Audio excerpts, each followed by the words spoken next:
تو نے حکم دیا، کہاں سے لکڑیاں لایا، چختے چیرے، تختوں کو جوڑا، اتنی محنت کی، میں نے کشتی بنائی اور ان ظالموں نے ہاگ ہاگ کے بھر دی۔ فرمایا میرے نو گھبرانا، اگر انہی سے نہ چٹوا دوں تو میری خدائی کیا ہوئی۔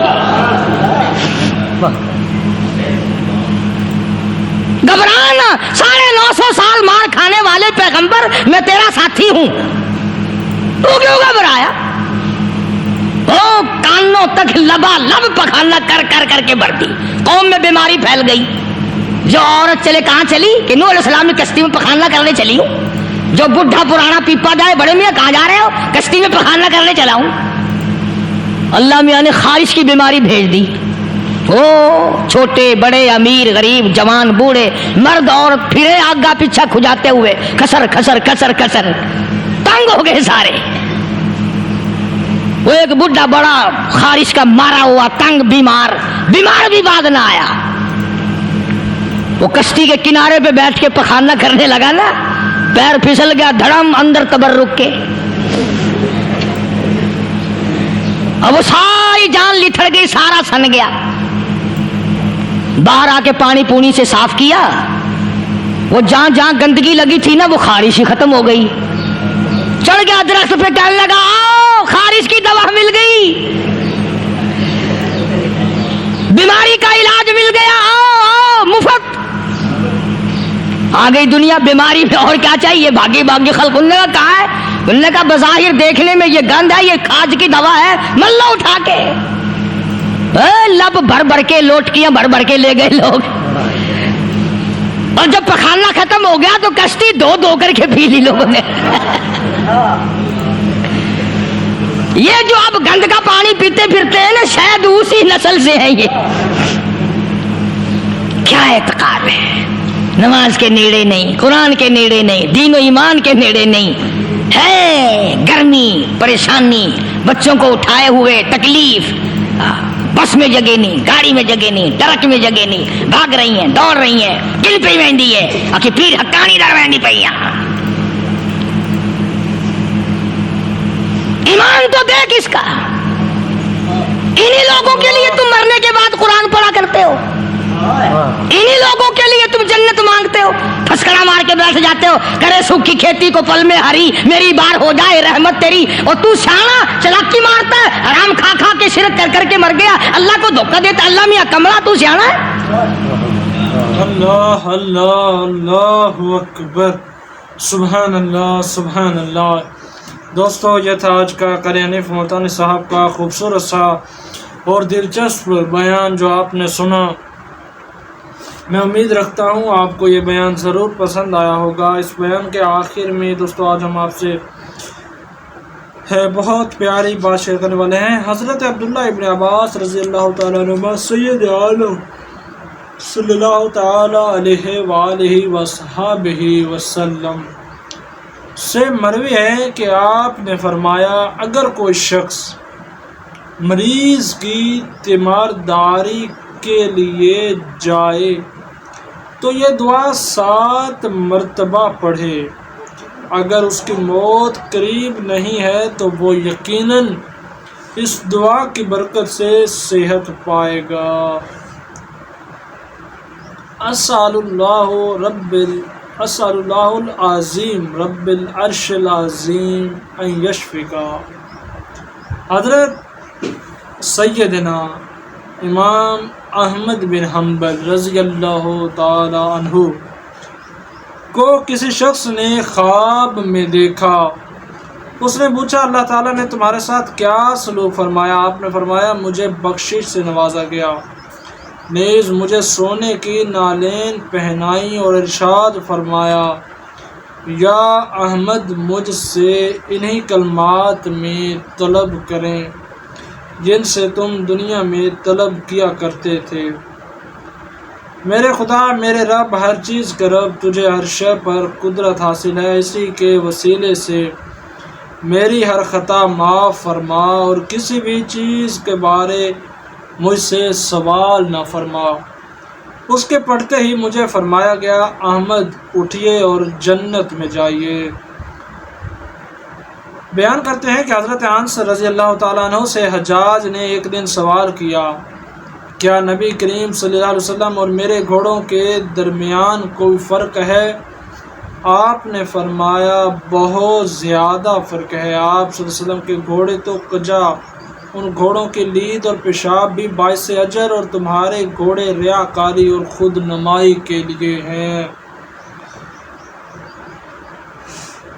ریاکاری اور خود نمائی تو محض گناہ اور باعث عذاب۔ وہ کہنے لگا اگر امیر المومنین کا فرمان نہ ہوتا تو میں تجھے قتل کر ڈالتا۔ حضرت انس رضی اللہ تعالیٰ عنہ فرمانے لگے تجھے اس پر قدرت نہیں، کیونکہ نبی کریم صلی اللہ علیہ وسلم نے مجھے ایک دعا تعلیم فرمائی ہے جس کی برکت سے میں کسی بادشاہ وغیرہ سے نہیں ڈرتا، بلکہ شیطانوں اور درندوں سے بھی مجھے کوئی گزند نہیں پہنچا سکتا۔ وہ کہنے لگا میرے لڑکے کو دعا سکھا دیجئے۔ آپ نے فرمایا نہیں۔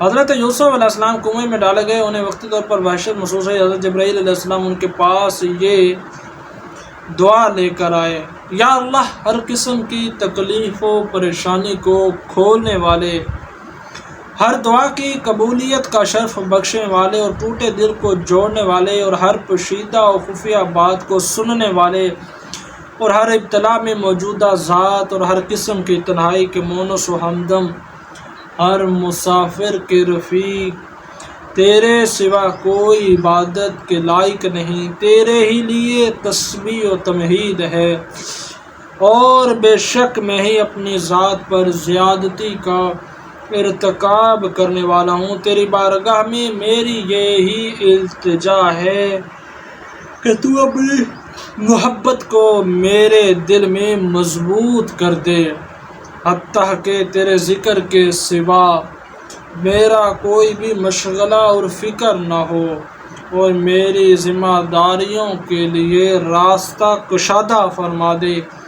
الہی تم ہی مجھ پر رحم کرنے والا ہے، سب سے زیادہ رحم والے، رحیم و کریم مولا۔